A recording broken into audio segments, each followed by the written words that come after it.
Good evening, America. I'm the big red one guy, reminding you all that together we must break the machine. I'm going to go over a little something tonight that's been plaguing the United States for quite some time. Um, it's the fentanyl crisis. It's a little go over article by Upward News.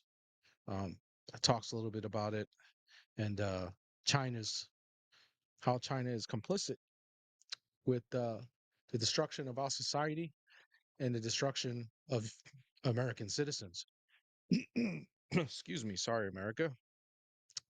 Uh, they're also in cahoots with the drug cartels in Mexico. They ship that shit off to Mexico, and the Mexican cartels do what they do, what they do best, and that's get drugs into the United States. The war on drugs has been an utter disaster. Our three-letter mobs have been complicit in it. In particular, we found out over the years about how the CIA's involvement will let this guy in Latin America get away with a little bit of this if he gives us some information on that guy, and so on and so on. And obviously, the hunger for recreational drug use in the United States is just through the roof. I myself have never dabbled. I'm not a just not a drug user. Uh, Can't say I haven't experimented when I was like young in my early teens and stuff like that with like light shit, but ultimately I watched it just ultimately decimate members of my family and destroy them. And drugs as a whole just will just break your body down, and our body's not meant to have that shit in us. I don't care what anybody says. It's just not meant to have it. We put enough garbage in our systems as it is, and to go ahead and just add on top of that, it just makes shit worse. Regardless of that, people are going to do what they want to do, and there's nothing you can do. If you have members in your family that are struggling with drug use, advise you to kind of to stick by them. We used to just abandon our loved ones, and that never helped. With that said, that doesn't mean you should hold on forever, because if you have other family members you have to take care of, at some point you're gonna have to, make a hard decision. But, you know, do the best you can with them. Try to get them the help they need. But in the end, you can only lead a horse to water. They have to drink on their own. So, um, gonna get into this article again by Upward News, and it's the title of the article is "The Modern Opium War: America's Fentanyl Crisis." It was written by Brandon Goldman on June 4th, 2024. The story: America's explosion of fentanyl deaths has brought pain and destruction to countless families and communities.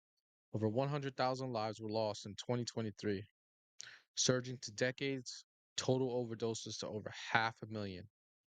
So in 10 years, we've had about 500,000 people who overdosed. Who knows how many of them were actually deaths? It says China produces 97% of precursor ingredients for fentanyl, then relies on partners in Mexico and South America for manufacturing and distribution. So here we go. Though, though financial gains for the Chinese Communist Party are substantial, a comprehensive congressional report detailed the extent to which fentanyl trafficking is being used for more nefarious purposes than profitable drug trade. It's a geopolitical weapon that sows chaos and death in America. The politics behind it: former Representative Mike Gallagher, Republican from Wisconsin, who headed the special House committee responsible for the congressional report, said, through its actions, the Chinese Communist Party is telling us that it wants more fentanyl entering our country. It wants the chaos and devastation that has resulted from the epidemic. Testifying before Congress in the wake of the fentanyl report release, former Attorney General Bill Barr stated, the committee's work has uncovered persuasive evidence that the PRC and CCP are not just bystanders.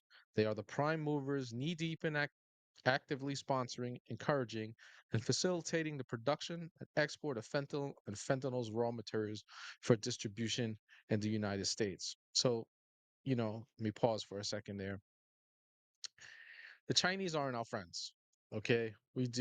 We're way in tune with China. Okay, we have way too much going on with the Chinese. You know, the one thing that President Trump was doing when he was a former president, when he was president of the United States, sorry, uh, is he was trying to detach us the best he could from China as much as possible. Okay, we are so embedded with them in business. Okay, which is probably one of the biggest mistakes we made uh, as a nation is getting in bed with the Chinese. It's just it's a terrible thing. They have so much of our money, so much of our debt. You know the gap. Okay, it's just it's just incredible how much power the Chinese have over us. And you know, the worst thing we could have did was just let them, you know, start doing business over there because it's cheap for cheap labor. Have slave laborers and over there, stuff like that. You know, conditions aren't great. We had other partners we could have went with if we were gonna, you know, kind of spread our wealth and spread our business across the world. You know, with that said, surprisingly or not, we have manufacturing going on for U.S. products. Well, U.S. companies, not products, because they have to be produced here in the United States to really be a U.S. product. Um, in Vietnam, nation we fought once, right? And they fought tooth and nail to do business with us later on. Okay, look at all the business we did with Japan. We fought the Japanese in World War II, and they're one of our strongest allies as far as economic wealth and stuff like that. And they're going through their own stuff as it is. Uh, they had some terrible inflation at one point, um, but they're one of our biggest uh, trade countries, biggest countries that we trade with, right, in the nation. They sell their cars here. They sell a lot of their products here in the United States, and we sell a lot of our products in Japan too. So you know, it goes both ways. But Vietnam is one of the countries that we do business with that manufactures stuff for us, and you know, there've been reports that they don't do anything like what the Chinese do when it comes to labor and forced labor and stuff like that. They actually, even though they're a communist nation, um, they don't like they're making so much money from America, like making clothes and sneakers and stuff like that. They're not trying to ruin that shit. So, you know, let's get back into it. Uh, in 2022, China's ambassador to the United States pushed back against this narrative, telling the press that some Americans fantasize that China is shipping fentanyl to the United States as a form of payback for the opium wars, and that North America has been flooded with precursor chemicals from China. These comments are false and misleading. The opium wars was a terrible thing that the Brits did to the Chinese. This article will get into a little bit, so you'll get the history behind it, and you know you understand what they mean by that. When President Biden met with Chinese President Xi Jinping in November, the White House proclaimed that the two nations would resume bilateral cooperation. Essentially, we'll just continue to freaking what Biden essentially, the administration said is we'll continue to kiss your ass and bend over and let you peg us to crack down on the synthetic drug trade. Yet to date, China has done nothing but promise. Its fentanyl flow into America is used as a bargaining chip. Beyond the headlines, to the CCP's dismay, some have likened its trafficking of fentanyl in the United States to the British facilitating, the spread of opium into imperialist China during the 19th century. King rulers of, oh, I think it's king rulers of China sought to, I might have pronounced that wrong, sought to halt opium imports due to the drug's devastating impact on the population. In response, the British launched two opium wars, sacked Peking, humiliated the emperor, and continued opium imports to keep the population subdued and profits rolling in. The U.S. has struggled with opioid addiction for decades, and the Chinese likely saw an opportunity to exacerbate American societal instability, a long pursued objective. You know, all I could do is just sigh here. You know, we as a nation, we got to do better. There's so much depravity going on that it just like, you know, and so much evil shit going on in the United States that, you know, a lot of people turn to drugs, okay, to to to get away. It's not necessarily that they just go and, you know, it's not always peer pressure. Sometimes people are going through shit in their lives and they're going through it and they've had some horrible shit happen to them and they turn to drugs for escapism, you know. Um I know we kind of get down on junkies and stuff like that. uh, kind of laugh at them and stuff. But it's a terrible thing. Those of you who are around my age have watched a lot of stuff. This fentanyl, especially mixed in with the heroin and stuff like that, shit is straight lethal. It's like putting liquid death into your system. Um, I'm old enough to remember the first heroin plague, and then not that heroin ever went away, but I'm old enough to remember the first heroin plague and how it affected people in my family. I watched cocaine in my family, crack in my family, and it just was like progression from one drug to the next. Um, and then heroin just like made a huge comeback again. Oh, sorry, people. It made a huge comeback, and it's just ripping through our populace like it's going crazy. Obviously the rise of methamphetamines. Uh, I saw it all. A lot of people, have quite a few members of my family. I watched it destroy their lives. Many of them are doing better now, thankfully. And got their lives straightened out and stuff. But I watched it how it just destroyed them, and that's why I'm just not an advocate for drugs. I never will be. But the reality is, I can accept the fact that there's that war on drugs is a straight up farce. Okay, and we haven't done anything to slow the transportation of illegal drug narcotics into our country. We've probably out some of our three-letter agencies have helped it go along, and it's just a terrible thing. The reality is, if you really want to have a war on drugs, you got to have a war on drugs, right? You have to actually go and fucking destroy the cartels, but we ain't gonna do that shit. We don't have the balls to do that. And Mexico isn't going to do it. As you see, they just recently elected another socialist by strong arming people. At least alleged. That's the reports coming out of Mexico is that the cartels were strong arming people in rural areas to vote for their new president and stuff. So again, that's just alleged, but there are reports coming out that's alleged what has that allegedly has happened in the rural areas of Mexico. So they got another uh cartel puppet, according to what people have been saying. You know, um, hmm. So to boost traffic efficiency while securing a diplomatic win, Chinese authorities claimed years ago that they were cracking down on fentanyl exports. That was bullshit. However, they transitioned circa 2019 to exporting fentanyl precursors to Mexican cartels to complete production and distribution. The CCP is actively employing America's enemies to spread poison to the populace while denying it. Chinese mafias are also heavily involved in America's illegal marijuana market, taking advantage of states with lenient regulations despite the drug's legalization. These criminal organizations are reportedly highly sophisticated and well funded, very possibly indicating involvement with the CCP. If you want to get a little bit of information on what what that paragraph just said, look up Jorge Ventura. He's a independent reporter. He's working for News Nation right now, but he's an independent reporter, and I think he did like a documentary on that in California, how the cartels. I think he talked. I'm not sure if he talked. I haven't watched it, so I'm not sure if he was talking about the Chinese mafia up there, or like the Mexican cartels.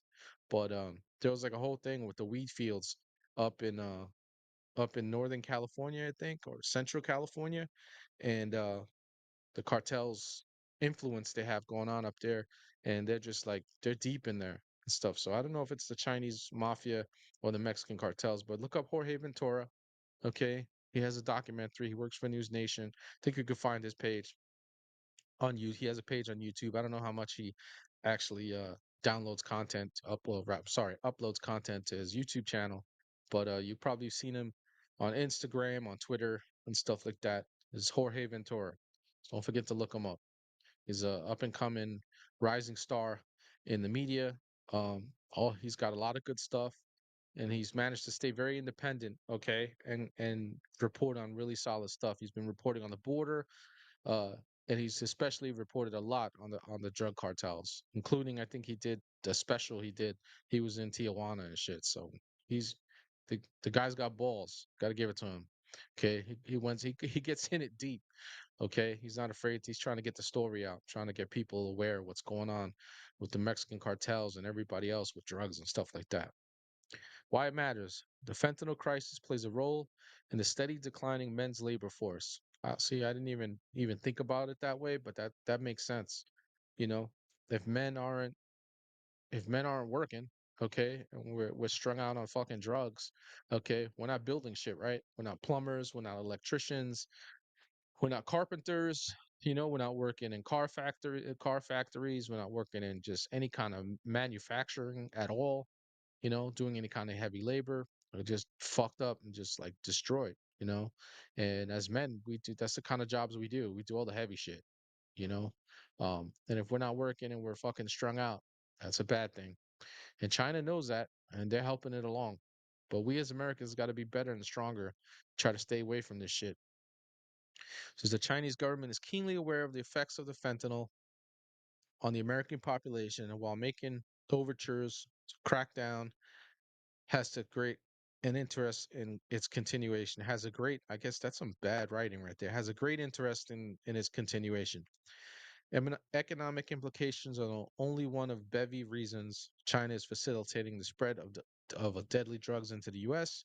The contribution toward the deaths of over 100,000 Americans annually is very valuable, creating discord in America's communities, costing the U.S. government 7% of its GDP annual. Well worth the effort. That's amazing. Um, I don't even know what to say to that. That is just amazing. We got to get together as a nation, people. We got to get it together.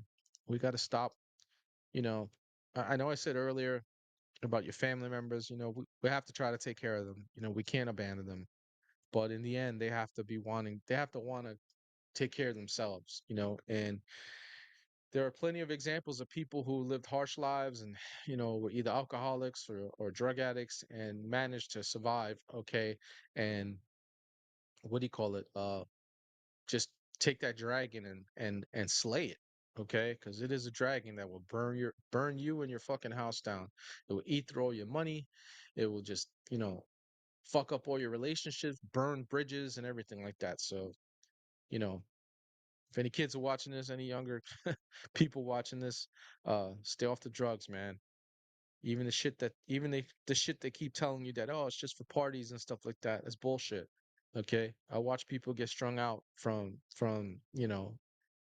just taking a little thing just once because they never had it in their body. And then next thing you know, they gotta have it every fucking day. If you gotta have it every day, okay, if you gotta have it every day, multiple times a day, no matter what it is, okay, you're addicted. Okay, no matter what it is, alcohol, weed, fucking meth, anything. If you have to do that shit every day, multiple times, especially multiple times a day, you're addicted. It's just what it is. I don't really care what level of narcotic it is. If you have to do it, it is what it is. That's just what that is. People are gonna be like, oh, they're gonna fucking cry and complain about what I said, but if you gotta have that shit every day, you're a junkie. That's just my feelings on it. My opinions, like I always tell people, this channel is, my opinions, my beliefs, my echo chamber of this channel. Not everybody's going to agree with me, and that's okay. We don't have to have a high mentality. You don't have to agree with everything I say. Um, so we still, I know we're falling deeper into communism, but we're still a constitutional republic, and we just got to fight for it. But we also got to fight for the people in our family, and we got to take care of them, and we got to try to do right by our family members. I know I'm guilty of not doing right by my family members all the time, so you know, we just got to try not to be part of the problem. Sometimes some people, like I said, they have harsh lives and they're trying to escape, so they just turn to anything that's going to take their mind away from it, whether it be alcohol, whether it just be whatever the drug is something to make them escape, and I pray for those people even more because a lot of times it's because it's something harsh that happened to them, you know. But even people, this shit with opioids, man, and heroin and stuff like that, the popping pills for pain, the pain pill shit. Okay, I'm glad that the medical community finally cracked down on it, and I think that think the person who created the pharmaceutical company, I don't know which one it is, can't think off the top of my head. They had a serious lawsuit that went against them, which is good. Doctors now are not just handing out, fucking Percocets like candy anymore, which is a good thing. I think a lot of doctors also realized that they were part of the problem too, and they don't get the credit they deserve. There were plenty of doctors who realized that right away from the beginning. I'm not going to give my patients this shit unless it's like really needed it, like after a surgery or some shit. Okay, I'm not just going to give it to them for anything. But then there were other doctors who didn't give a rat's ass, and they just gave that shit out like it was fucking M&Ms. Uh, but you know, stay up, people. Take care of your family members, especially those that might be afflicted with addiction. Um, don't give up on them. But in the same token, don't let it burn your family down. Don't let it burn your house down, okay? Because especially if you have, it's tough when you have one kid that might be struggling, but you also have to remember you have other kids that you have to raise if you have more than one child, you know. And doesn't mean you have to be hurtful and hateful, okay? I know it could be frustrating and aggravating, and it could be painful watching people that you love, hurt like that. But just don't give up on them, pray for them, try to give them the guidance. You don't have to necessarily give them money when they're begging for it, stuff like that, but try to give them something, give them the guidance. Keep praying for them and keep hoping for them. Anyway, I'm Eric, the Big Red One guy, reminding you that together we must break the machine.